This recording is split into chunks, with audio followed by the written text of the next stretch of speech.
Bonjour à toutes et à tous et bienvenue dans ce nouvel épisode du Board. Alors aujourd'hui au Board, j'accueille un nouveau membre, Lionel Meyer. Bonjour Lionel. Bonjour Flavie, bonjour à tous. À Ravi toutes. de t'avoir à mon micro. Alors Lionel, pour faire court et te présenter, enfin court, mais quand même sacré expert que j'ai à mon micro aujourd'hui, tu es spécialiste de l'expérience client depuis plus de 25 ans. Rien que ça. Et tu vas nous dire de quoi on va parler aujourd'hui. Moi, j'avais vraiment à cœur, ça fait un moment déjà que je fais des épisodes. On a parlé beaucoup dans le board de leadership, de business, de stratégie, de mission, d'alignement, de coaching. Et bizarrement, le client et tout ce qu'on peut faire pour lui, et notamment pour en faire une vraie valeur pour nos entreprises, alors que c'est pourtant important pour nous tous et toutes, on n'en a pas tant que ça parlé. Et du coup, on va y consacrer cet épisode qui est absolument génial à écouter pour tous les secteurs d'activité confondus. Alors, je ne veux pas trop déflorer, mais Lionel, de quoi on va parler dans cet épisode? On va parler finalement de ce qui concerne toutes les entreprises, quelle que soit leur taille, leur secteur d'activité. C'est du client, comme tu l'as dit, et de l'expérience client, en sachant que c'est quelque chose que toutes les entreprises pratiquent, sauf que soit elles le font en toute conscience, avec une ambition, et auquel cas on a des chances que cette expérience soit mémorable, positive, et qu'elle permette d'être un vrai élément de différenciation et une vraie valeur ajoutée, soit elles le font sans s'en rendre compte, et là il y a des chances que ce soit tristement banal, voire même particulièrement négatif. Donc on va parler de l'expérience client comme quelque chose qui existe dans toutes les entreprises, mais qu'il faut travailler pour qu'elle devienne mémorable, exceptionnelle et différenciante. Bon, bah génial. Ça, c'est une sacrée promesse, hein. Va falloir qu'on délivre, Lionel. Mais on a l'habitude de délivrer dans le board. En plus, je t'ai vu à l'œuvre. On va en parler dans l'entretien, parce que je t'ai même vu en conférence, à l'œuvre, en consulting et tout. Donc, je sais que c'est du sûr. Lionel est notre gars sûr sur l'expérience client. Alors, peut-être avant de commencer par mes premières questions sur ce thème-là, qu'est-ce qui t'a amené à devenir expert comme ça de ce sujet? En fait, ça remonte à peu près 25 ans, et à l'époque, ça ne s'appelait pas l'expérience client. J'avais un associé, Éric Perret, on travaillait dans le domaine du conseil, de la formation, et on était convaincus que l'humain devait faire la différence. Et assez rapidement, et un petit peu par hasard d'ailleurs, on a été consulté par des hôtels plutôt de luxe, et on a été retenu un petit peu contre toute attente parce qu'on n'avait pas de légitimité particulière, mais ils ont beaucoup aimé notre approche. Et en fait, à partir d'une première mission qui était plutôt à destination des équipes commerciales, on a mis un pied dans cette hôtellerie de luxe et on a évolué, on a fait des propositions et on s'est rendu compte que bizarrement, l'humain était un peu absent de cette hôtellerie de luxe à la fin des années 90. On était très dans la technique, dans le produit, et finalement les serveurs, les personnes en relation avec les clients étaient un peu bridés. Et nous, on a été convaincus qu'il fallait donner une dimension humaine au luxe. C'est comme ça qu'on a créé à l'époque Luxury Attitude, la dimension humaine du luxe, et qu'à partir de là, on a vraiment spécialisé nos activités dans l'accompagnement, d'abord dans ce qu'on a appelé le design de service, qui existe toujours aujourd'hui et qui a été repris par pas mal d'entreprises et d'acteurs du conseil. Et puis après, très rapidement, ce thème s'est confondu avec celui de l'expérience client. Et du luxe, on a commencé à travailler un peu dans tous les secteurs et on a vu une évolution entre la fin des années 90 et aujourd'hui, et la généralisation de ce sujet au cœur des entreprises. Bon, bah top. Alors, si ce sujet est au cœur de l'entreprise, j'imagine que ça a un impact intéressant quand même pour les boîtes qui s'en occupent ou celles que tu conseilles. Est-ce que tu peux nous donner une idée de quel impact ça peut avoir de s'occuper convenablement de l'expérience qu'on procure à ses clients? Alors, je vais répondre à l'inverse finalement de la question, parce que je pense qu'avant de se préoccuper de l'impact et du bénéfice de bien s'occuper des clients, il faudrait déjà se poser la question de l'impact de mal s'en occuper ou de pas s'en occuper, et de ne pas être soucieux de tout ça. Alors, je pense que c'est pas très grave si on n'a pas de clients, comme je le disais tout à l'heure, mais dans ce cas-là, ça va pas durer longtemps, et c'est pas très grave non plus si on est dans une situation de monopole. Mais aujourd'hui, il n'y a plus de monopole. Et donc, quel que soit le secteur, on est face à une concurrence qui peut se faire sur le prix, qui peut se faire sur l'innovation ou qui peut se faire sur l'expérience client. Le problème du prix, quand on se base sur le prix, c'est que finalement, tout le monde y laisse des plumes et forcément, ça joue sur les marges. Après, quand on joue sur l'innovation, cette innovation, elle est très souvent copiée et elle est de plus en plus courte en impact, puisque tous les acteurs vont vous regarder. La force de l'expérience client, quand on travaille dessus, c'est que finalement, c'est beaucoup plus difficilement copiable et ça confère un avantage concurrentiel durable, pérenne, parce qu'il repose en grande partie sur les hommes. Et les hommes, ça ne se copie pas. C'est une culture d'entreprise, c'est un management, c'est tout un dispositif. ne suffit pas de vouloir reproduire pour pouvoir le faire. Donc ma première réponse, c'est vraiment qu'est-ce que ça nous coûte si on ne le fait pas? Après, qu'est-ce que ça nous rapporte et quel impact ça peut avoir? Je pense qu'il y a un impact qui est un impact direct, parce que dans le retail, par exemple, on sait très bien que plus l'expérience est bonne, plus déjà le client va, au cours d'un achat, dépenser, se faire plaisir, parce que finalement, on est dans une logique de plaisir et l'expérience met le client dans une bonne disposition. Ça, c'est un premier élément. Ensuite, on va le fidéliser, il va le revenir plus souvent. Il va être également peut-être parfois un petit peu plus indulgent, parce qu'il est devenu un peu fan et attaché à la marque par rapport à des petits problèmes qu'il pourrait rencontrer. Et puis surtout, il va parler de nous. Et j'ai fait pas mal de vidéos ces derniers temps et de conférences sur ce sujet et ce que j'appelle le story sharing, qui pour moi est vraiment le complément du storytelling. Le storytelling, c'est ce que raconte la marque sur elle-même. Le story sharing, c'est ce que racontent ses clients sur la marque. Et aujourd'hui, on voit quel impact ça a. Donc là aussi, on est sur une conséquence directe de l'expérience client. Si cette expérience est mémorable, ils vont en parler et il va y avoir un halo autour de la marque. Et bien évidemment, ça va générer de nouveaux clients. Donc on est dans un effet très très positif. À l'inverse, si l'expérience est négative, ils vont aussi en parler.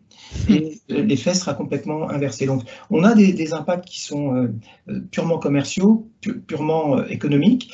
Et puis on a des impacts qui sont indirects. J'en parlais au niveau de la communication, et on pourrait chiffrer demain quel est le bénéfice d'une communication, d'un story sharing positif autour d'une marque. Et je pense que ça vaudrait quelques millions pour certaines marques par rapport à des investissements publicitaires traditionnels. Et puis, deuxième élément, et on oublie souvent, mais ça a énormément on parle de symétrie des attentions. Moi, je pense surtout qu'on est dans le domaine de l'émotion et ça nourrit autant le client que ça nourrit le collaborateur. Et donc, un des effets indirects, un des impacts indirects, c'est qu'on a des collaborateurs qui sont plus investis, qui ont plus de retours de leurs clients, qui se sentent plus valorisés et qui ont une mission au lieu d'avoir des tâches. La mission, c'est de rendre heureux le client, c'est de prendre soin de lui. La tâche, c'est suivre ce qui est marqué sur un ordinateur avec des cases à cocher, un process, des normes, et finalement, c'est beaucoup moins épanouissant. Donc, je pense qu'une entreprise qui mobilise ses équipes autour d'une culture client, et puis ensuite autour de l'expérience client, est une entreprise qui rend ses collaborateurs également beaucoup plus heureux. Bon, ben, ça fait pas mal de choses. C'est bon, on a tout dit, Lionel, on raccroche maintenant. On sait que c'est bon pour tous les stakeholders de l'entreprise. Donc, bon, on va rentrer un peu dans le cœur du réacteur maintenant pour comprendre. Alors, avant qu'on se lance dans tes conseils précis pour vraiment améliorer cette expérience, est-ce que tu peux me dire un petit peu par quelle phase on est passé? Est-ce qu'il y a un historique en la matière? Est-ce qu'il y avait des tendances aussi en termes d'expérience client? Tu as parlé du début des années 90 jusqu'à maintenant. C'est quoi un petit peu le contexte dans lequel les marques se situent aujourd'hui? Paradoxalement, c'est encore un sujet un peu nouveau pour certaines marques du B2C, mais il y en a de moins en moins. C'est-à-dire que moi, l'observation que j'ai pu faire, c'est qu'on a commencé, nous, en France, parce qu'aux États-Unis, c'est des sujets qui ont une antériorité un petit peu plus grande, mais on a commencé par le luxe, le premium, ensuite le mass market, mais on est resté dans le B2B. Après, on a franchi le cap pardon, on est resté dans le B2C, on a franchi le cap du B2B et de plus en plus, on en parle également dans les collectivités locales, l'expérience citoyen. Et donc, finalement, c'est devenu un sujet d'abord stratégique, un pilier stratégique. En tous les cas, c'est ma conviction. Et je voudrais mettre un peu de perspective par rapport à ça. Moi, ma conviction profonde, c'est qu'on est passé d'une entreprise du XXe siècle qui était tournée vers son produit, qui était dans un marketing transactionnel, à aujourd'hui une entreprise qui doit être tournée vers son client et qui est dans un marketing relationnel. Et découle de tout ça des entreprises qui peuvent être, si notamment elles ont une antériorité importante et qu'elles n'ont pas su se remettre en cause, des entreprises qui sont tournées vers leurs produits, vers leur offre, versus des entreprises qui sont tournées vers leurs clients. Et donc, c'est une question également de culture d'entreprise.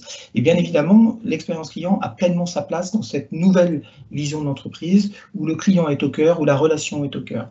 Donc, ça, c'est une évolution, je dirais, presque de mindset dans le business. Et je voudrais juste mettre en perspective, notamment, on parle beaucoup de disruption, mais on s'aperçoit quand on décortique la disruption, que ce soit sur des modèles technologiques, mais pas que souvent la disruption, elle marche parce qu'il y a une transformation et une rupture dans l'expérience qu'on a offerte aux clients. Donc aujourd'hui, l'expérience client, et c'est pour ça que je parle beaucoup, et j'ai fait aussi quelques vidéos là-dessus, d'expérience client transformative, c'est l'ambition de pas simplement corriger, améliorer, mais réellement transformer. Et pas simplement transformer son entreprise, être un game changer au niveau de son secteur. Et c'est vrai que la liste est longue, mais Amazon a réussi. Bien sûr, c'est un logisticien, mais cette logistique, elle est au service d'une expérience client. Il y a plein d'aspects critiquables. Dans le genre entreprise critiquable, Uber a complètement révolutionné. Et moi, je me souviens de la première fois où j'ai vu cette application il y a quelques années, j'ai été bluffé. Et il n'y avait pas d'humain, il y avait juste des petits points qui bougeaient, la tête du chauffeur, une voiture noire qui allait arriver, dont j'avais la plaque. Je savais au bout de combien de temps elle allait arriver, combien ça allait me coûter. Et ça, en termes d'expérience, c'était vraiment une rupture. Donc, je crois que aujourd'hui, il ne faut pas laisser aux startups et aux nouveaux acteurs cette place de transformer son marché par l'expérience client. C'est aussi la place de ceux qui sont déjà sur un marché. Et j'ai même envie de dire aujourd'hui, être leader d'un marché, ça confère à cette entreprise-là le devoir d'être aussi leader et de rester leader sur le thème de l'expérience client. Parce que s'il n'est pas leader sur l'expérience client, il y a de fortes chances qu'il ne reste pas longtemps leader sur son marché. Donc, pardon. Ouais. Non, mais c'est très intéressant ce que tu dis, et surtout ça me fait penser que finalement, même c'est pas l'apanage des géants du digital en fait, cette expérience client. C'est ça que tu dis, c'est qu'en gros on peut transformer l'expérience, alors que ça peut être quelque chose de très pratico-pratique, comme attendre un taxi dans la rue, quoi. Alors on n'est pas, c'est ça toute la différence. Quand on était dans le luxe, et en particulier dans l'hôtellerie où on vend quelque chose d'immatériel, d'intangible, finalement, ce sont des entreprises qui sont customer experience native, sans le savoir. Elles sont nées comme ça, parce que c'est leur raison d'être. Après, il y a des entreprises industrielles, il y a des entreprises qui sont sur des secteurs un petit peu moins glamour. Moi, j'accompagne des marques comme EDF. On se rend compte de plus en plus que ça ne suffit pas de fournir de l'énergie. D'autant qu'on fournit la même énergie que les autres, et qu'après, si on ne veut pas être juste sur le terrain du prix, il va falloir offrir autre chose. Et qu'est-ce qu'on offre? On offre vraiment de l'expérience. Et là, on n'est vraiment pas sur un secteur qui, de prime abord, suscite des émotions. Et pourtant, on va pouvoir en susciter. Et ce qui est intéressant, c'est que les entreprises ne s'en rendent pas compte. Pour l'énergie, c'est le cas, mais c'est également le cas, par exemple, pour la banque. C'est qu'on intervient très souvent dans des moments cruciaux de la vie des gens. La banque, en temps normal, j'en ai pas besoin. Mais par contre, si je me marie, si malheureusement il y a un décès, si j'ai un enfant qui naît, si je veux acheter un appartement, tout ça, ce sont des moments de vie qui sont très très importants. Et bizarrement, c'est dans ces moments-là qu'on a besoin d'eux. Et c'est dans ces moments-là qu'on a l'impression qu'ils ne comprennent pas la part d'émotion et toute l'expérience qu'on est en train de vivre, auquel ils contribuent. Pas assez souvent positivement d'ailleurs. Et c'est vrai que on parlait d'EDF, EDF est au cœur des gens, au cœur de la vie des gens. Quel est le principal motif pour souscrire un abonnement, un contrat, pardon? C'est le déménagement. C'est la première fois que je m'installe en tant qu'étudiant dans ma boutique ou quoi que ce soit, il va falloir que je prenne de l'énergie. Donc on se rend bien compte sur certains secteurs et sur des choses qui sont parfois très terre-à-terre, très fonctionnelles, on a un terreau d'émotions qui est absolument incroyable à aller chercher et à prendre en charge par l'expérience client. Alors, c'est trop bien, moi ça me motive. En plus, c'est un petit ton un peu vengeur, mais en disant, voilà, faut pas se laisser avoir par les nouveaux entrants sur le marché qui vont proposer une expérience inoubliable alors que nous, on aurait pu la développer. Donc, concrètement, on fait comment pour exploiter, utiliser et en tout cas mettre au profit de nos clients ce terreau d'émotions? Est-ce que tu as des petits tips, des conseils? Ça peut reposer sur quoi une bonne expérience client? D'abord, ça doit reposer sur la conviction du dirigeant. Et j'ai envie de dire, c'est un sujet qui ne se sous-traite pas. Ce que je veux dire par là, c'est, j'ai vu combien de fois des entreprises qui, parce qu'ils ont créé une direction, une fonction, qu'ils ont embauché quelqu'un sur le thème de l'expérience client, pensent qu'ils ont fait ce qu'il faut faire. D'abord, l'expérience client, elle doit être partagée par tous. En front, en back-office, c'est vraiment au cœur de l'entreprise, au cœur de sa culture. Et surtout, c'est le dirigeant qui drive les choses. Parce que sinon, il va y avoir des injonctions contradictoires, il va y avoir une dichotomie entre le discours sur l'expérience client et puis la culture client et ce qui se dit. Donc, je pense qu'une des conditions du succès, d'abord, c'est pas simplement une prise de conscience du dirigeant, pas simplement des intentions et des postures, mais des actions concrètes. et surtout la volonté que, certes, je vais recruter quelqu'un, je vais mettre en place une structure, mais cette structure, c'est pas elle qui va faire le job. Elle va coordonner, orchestrer, former, acclimater, mettre de la cohérence dans tout ça, mais il faut surtout que ça infuse dans toutes les composantes de l'entreprise. Okay. Tout le monde est dans le bain. Donc ça, c'est déjà un premier élément. Après, je pense que on parlait il y a quelques minutes de ces fameuses startups.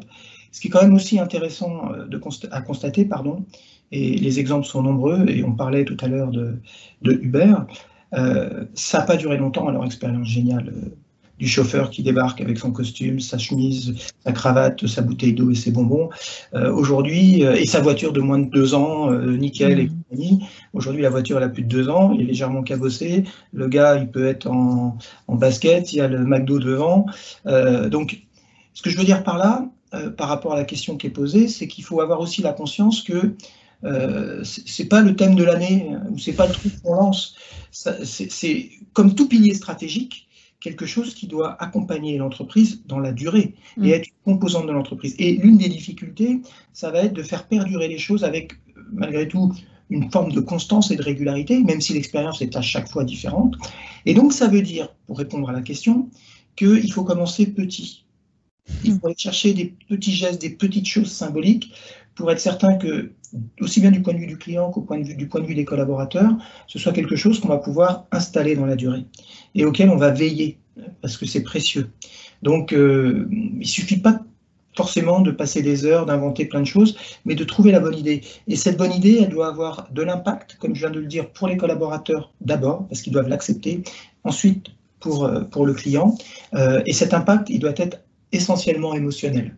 C'est-à-dire que le propre de l'expérience client par rapport à la qualité, aux standards et autres, c'est que ça va toucher les émotions. Les émotions, alors je ne vais pas faire un laïus sur les émotions, mais les émotions, les sens et la relation. C'est vraiment ce territoire. Flatter les sens, il faut que ce soit agréable, toucher également le cœur, et puis être dans cette notion de relation, de proximité, pour qu'effectivement le client ait envie de rentrer dans une histoire d'amour avec la marque. Donc, peu de choses, mais des choses très, très, très visibles, impactantes, pertinentes et un peu différentes de ce que font les autres, malgré tout. C'est ça que tu appelles dans tes conférences, etc., les signatures de service? Oui, alors, il y a une espèce de chronologie méthodologique de mon point de vue. C'est d'abord, avant d'aller trouver une signature, c'est de se dire finalement, qu'est-ce qu'on a envie de faire vivre et sur quoi on va porter nos efforts. Je peux citer l'exemple d'Air France avec la relation attentionnée. On a nommé cette démarche et je recommande de nommer la démarche et de ne pas simplement l'appeler expérience client. Il faut brander un petit peu les choses à l'intérieur. Si on parle d'expérience client, c'est comme si on parlait de qualité. C'est un thème générique. Si par contre on parle de modèle efficionnel chez Nespresso, ou si on parle comment dirais-je, de relations attentionnées chez Air France, on sait de quoi on parle. Après, à l'intérieur de cette démarche, il va falloir aller identifier ce qu'on va toucher chez le client. Okay. Et dans la relation attentionnée, il y a ne serait-ce que le fait que le client ait le sentiment qu'on a porté attention à lui-même, aux détails. Il y a un autre élément qui est la valorisation, c'est-à-dire que le client doit avoir le sentiment que, au travers du discours, des attitudes du collaborateur, lui-même a été valorisé, mais la compagnie a été valorisée, pourquoi pas l'avion, tout a été valorisé. On est dans une démarche où finalement le collaborateur est là pour mettre en valeur. Donc, ce sont des exemples, mais il faut que la marque se dise « Ok, j'ai un nom, mais qu'est-ce que j'ai envie d'aller toucher ?» Et chacun des mots ou chacune des notions n'est pas distinctive en elle-même. Mais c'est la combinaison de 3, 4, 5 mots qui vont faire, si on les travaille et si on va pour chacun d'eux, et parfois de façon transverse, identifier des signatures, alors là, on va atteindre notre but. Et dans l'absolu, ensuite, quand on va interroger les clients, on va trouver des mots dans ces réponses, dans leur verbatim, qui vont pas forcément matcher exactement avec les mots qu'on avait choisis, mais qui vont être dans le même champ lexical. Et ça, c'est très très important, c'est parce que même si on ne doit pas rester au niveau des intentions, il faut être dans les actions. Au départ, on doit avoir l'intention de faire vivre quelque chose au client, et ensuite on doit mettre en œuvre ce ce qui va permettre au client de le ressentir. Je ne sais pas si... Si, c'est très clair, mais du coup, le temps file, donc je me dis, j'ai encore plein de questions à te poser, Lionel, mais justement, un truc, moi, qui m'a fait tilt dans ton discours, tu parlais de la qualité, donc de la conformité, et je sais que les entreprises, bon, j'en fais partie, mais on a tous un peu ce dilemme entre vouloir rendre tout conforme, processé, organisé, prédictible, et à côté, laisser de l'autonomie et de la responsabilité à nos collaborateurs pour qu'ils puissent créer ces souvenirs sympas et émotionnels auprès de nos clients. Mais parfois, ça nous fait un peu peur aussi parce qu'on a peur qu'il y ait des bévues, j'en sais rien, donc on veut tout scripter, on veut tout automatiser. Comment on fait pour aller plus loin que ce dilemme? Est-ce que tu as des exemples d'entreprises qui ont réussi à conjuguer les deux? Oui, alors d'abord, il faut comprendre pourquoi l'entreprise raisonne comme ça. D'une part, parce qu'elle peut avoir une culture industrielle, elle peut avoir une culture sécuritaire. Hein. Je parlais de Air France ou d'EDF, la sécurité est omniprésente. C'est en plus des entreprises qui ont des dimensions industrielles importantes. Donc ça c'est en phase avec la culture. S'ajoute à ça les critères financiers, les normes qui sont liées à un secteur. Donc en fait, quand on fait la couche de tout ce qui est normé, tout ce qui est contraint, eh ben, les entreprises déjà ont quasiment tout verrouillé. Ça fait peur. Quand on rajoute à ça une qualité de service qui consiste à simplement dire bonjour et respecter des étapes, eh ben, on a encore contrôlé. Alors, le paradoxe, c'est que finalement, on contrôle tout, mais on a peur, à l'inverse, de contrôler un petit peu l'humain. Moi, je prendrais une image. À un moment donné, la cuisine, c'est une recette. Cette recette, il y a des éléments fondamentaux, mais après, je peux l'adapter. J'ai envie de dire, l'expérience client, c'est pareil. Le socle, c'est quand même des éléments qui sont des éléments de qualité, qui sont le b.a.-ba de ce que le client attend et de ce qu'on lui a promis. Et ça ne se discute pas. Ce n'est pas une question d'autonomie. C'est au même niveau que la sécurité. Voilà, on est dans un monde, on est en 2021, la politesse, c'est pas une discussion. Donc il y a vraiment des choses par lesquelles on doit passer. Et moi, ce que j'observe, c'est qu'on a de plus en plus de mal à s'assurer que ce socle-là soit acquis. Mais il est important. Mais là, on parle quasiment pas d'émotion. On parle vraiment de la base. S'ajoute à ça les fameuses signatures dont on a parlé tout à l'heure. Des signatures qui peuvent être, par exemple, chez Chris, de nettoyer les branches de lunettes avant de les remettre. Ça, c'est pour tous les clients, pour tous les collaborateurs, parce que c'est quelque chose qui, là encore, ne se discute pas, mais on n'est plus dans le domaine de l'obligation, on commence à être dans le domaine de la fierté. Parce que ce geste-là, il nous appartient. C'est notre marque de fabrique, c'est notre petite patte, c'est à nous. Il faut que les collaborateurs comprennent qu'en faisant ça, ils appartiennent au club et ils portent les valeurs de marque. Donc, ce n'est pas la même chose que des choses qu'on nous a obligés à faire. Et donc, ce deuxième niveau, il est entre guillemets contraint, c'est un peu des figures imposées, mais on est content de les faire parce que ça nous permet de montrer notre art quelque part. Et puis, le dernier niveau, c'est la figure libre. Donc, c'est une sorte de pyramide où on a un socle qui est très faiblement émotionnel, qui est standard, qui n'est pas forcément éclatant à mettre en place. On a un deuxième niveau où là, on est dans la fierté d'appartenance, l'excellence du métier et de nos signes distinctifs. Et on a le dernier niveau, c'est le talent individuel, le talent situationnel. Et c'est vrai que il faut vraiment développer les soft skills, tout le monde en parle, l'intelligence émotionnelle et tous ces éléments-là, parce que c'est là que ça se joue. Et là, pour le coup, il ne faut surtout pas que l'entreprise cadre. Parce que le propre de l'expérience client, c'est qu'on n'est plus dans une démarche industrielle ou macro. C'est du micro. C'est toi avec moi, c'est moi avec toi. Et ça, c'est forcément à la main du collaborateur. Alors, je laisse de côté l'expérience digitale qui est forcément plus normée, mais qui tend de plus en plus vers ce côté très, très personnalisé. Là, on parle du one-to-one. Et donc, il faut absolument laisser cette liberté. Pour ça, il y a quand même des choses. Il faut que le client, le collaborateur ait compris le sens. Donc, le manager doit en permanence rappeler le sens, le pourquoi. Ensuite, il faut que le collaborateur se sente capable de le faire. Donc, il faut le former. Et pour être capable de s'occuper de l'émotion, il faut qu'il soit béton sur le reste. Si j'ai peur de ne pas connaître mon produit, de connaître l'outil, de connaître tout ça, eh ben, je ne vais pas me lâcher. Je vais être focus, je vais regarder mes pieds comme quand je fais du ski et je vais tomber. Il faut que je sois à l'aise sur la technique pour pouvoir réaliser ça. Et donc, c'est très, très important. Ensuite, il faut que je me sente autorisé de prendre des initiatives. Et là, c'est une question de management. C'est autoriser l'erreur, le droit à l'erreur et encourager l'initiative. Et c'est pour ça d'ailleurs que dans beaucoup de cas, c'était le cas pour Air France, et pas simplement, il y a l'audace. Il y a le fait d'oser dans les marqueurs de l'expérience client, parce que c'est souvent ce qu'on a besoin d'aller casser, dans les habitudes des collaborateurs et des entreprises. Et puis, le dernier élément, et c'est hyper important, il faut que le collaborateur ait envie. Donc, et ça, l'envie, faut que ça lui apporte quelque chose, il faut qu'il y ait de la reconnaissance derrière, celle du client, celle de son équipe, et puis il faut que ça lui fasse plaisir et qu'il en perçoive les bénéfices. Donc c'est un travail effectivement de longue haleine, et faut pas, en fait, dans l'expérience client, on passe son temps à tout opposer. Le quanti, le quali, la prod et l'expérience, la qualité et l'expérience, et même le mode de management, le management où on va tout autoriser, ou le management où on ne va rien autoriser. Non, il y a un terrain de jeu qui est fixe, sur lequel le collaborateur ne peut pas discuter, il doit le mettre en œuvre parce que ce sont les règles de base, et puis après il y a tout un territoire d'expression.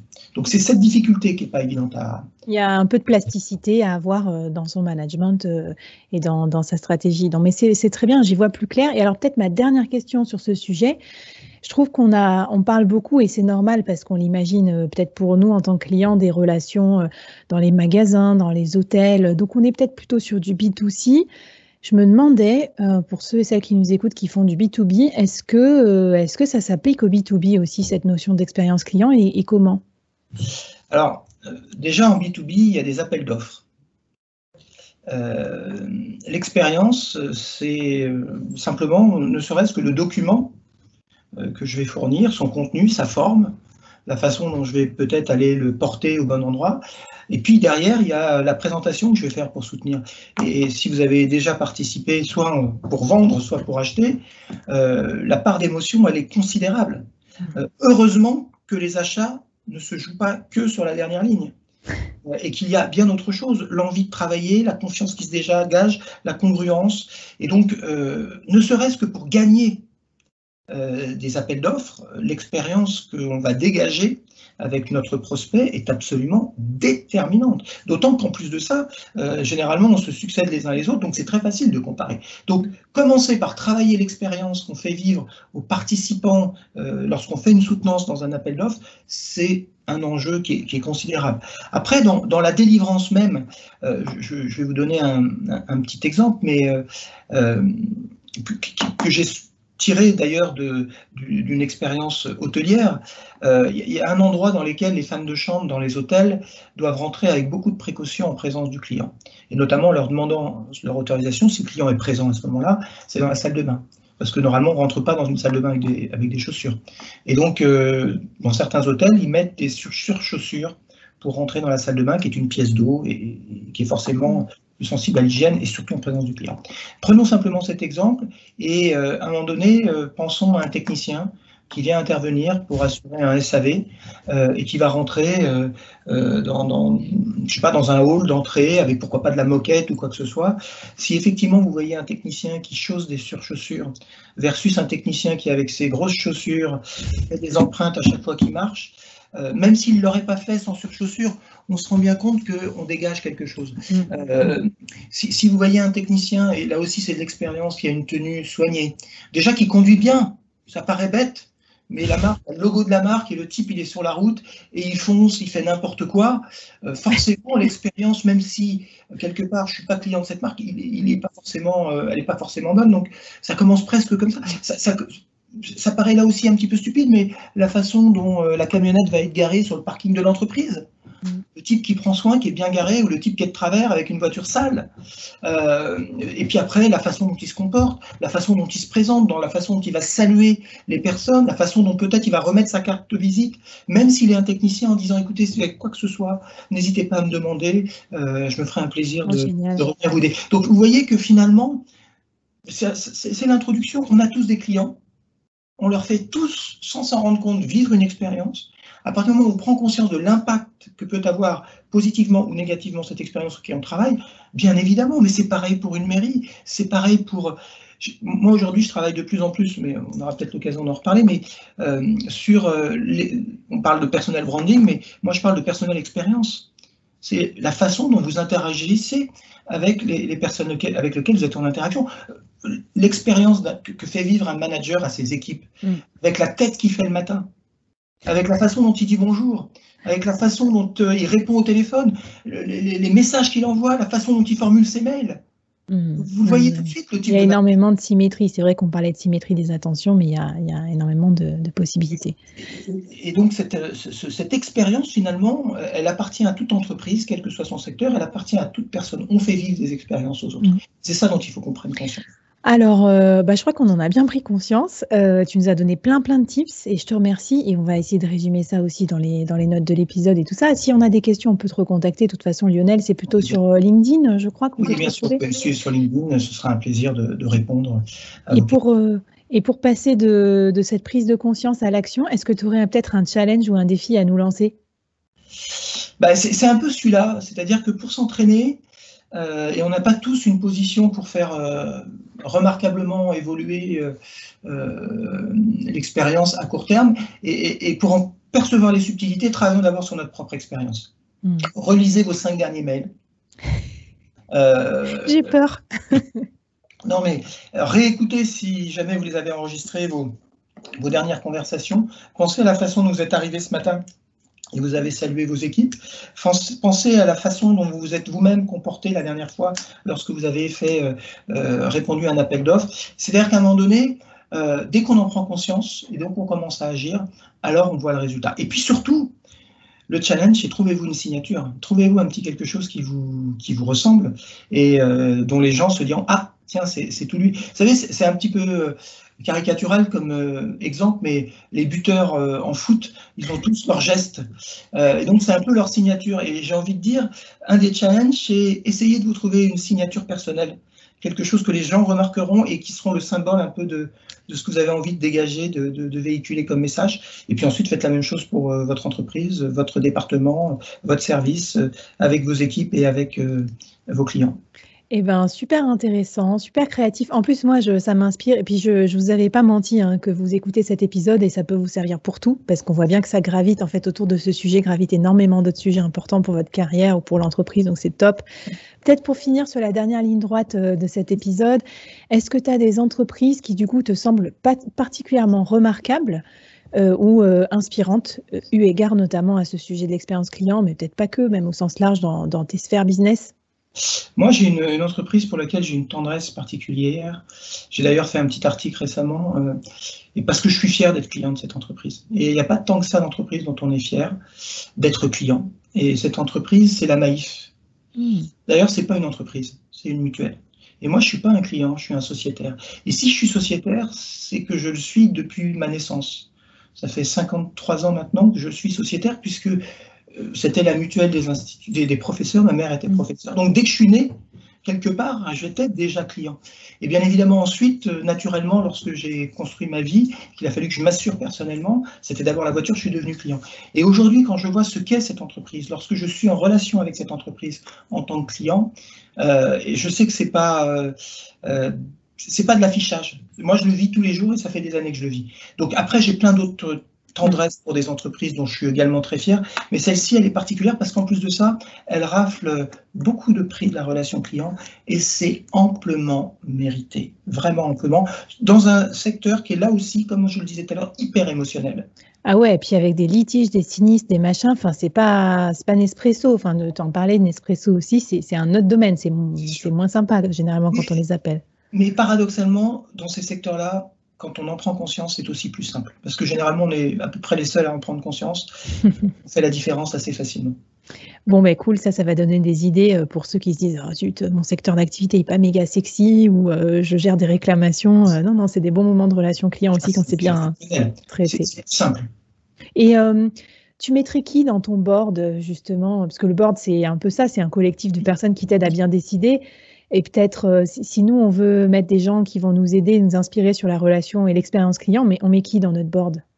Moi, je mettrais d'abord 4-5 personnes qui sont des dirigeants que j'ai accompagnés, que j'ai croisés, que j'ai vu travailler, que j'ai vu évoluer avec leurs équipes, avoir une valeur ajoutée considérable pour ces entreprises, généralement complètement dévouées et pas simplement à leur carrière. Donc, je ne vais pas les citer parce que je veux faire offense à personne, mais voilà, je mettrai 4-5.